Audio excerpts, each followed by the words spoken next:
ఇంకా మూడోది చాలా ఆసక్తికరమైనది, తెలుగుదేశం పార్టీ వాళ్ళ అధికారిక ట్విట్టర్లో ఒక అంశం పెట్టింది. జగన్ సింగపూర్ను 143 కోట్లు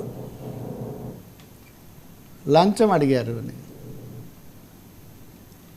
143 ఈ తెలుగుదేశం అధికారిక ట్విట్టర్ మీరు చూసే ఉంటారు.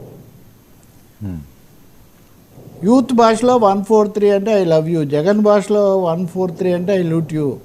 డబ్బు మీద విపరీతమైన ప్రేమతో గత ప్రభుత్వం అమరావతిలో సింగపూర్ ప్రాజెక్టు కొనసాగించడానికి 143 కోట్లు అడిగిన మనీ వాలంటైన్ జగన్ అని ఒకటి తెలుగుదేశం అధికార ట్విట్టర్. మరి పొద్దున వాళ్ళు ఏమంటారు నాకు తెలియదు, కానీ నిజంగా ఇంత పెద్ద ఇది చంద్రబాబు వాళ్ళు అక్కడ తిరుగుతున్నప్పుడే వాళ్ళు ఇది బయటపై ఇది చెప్తున్నారంటే సింగపూర్ అధికారులు చెప్పారా?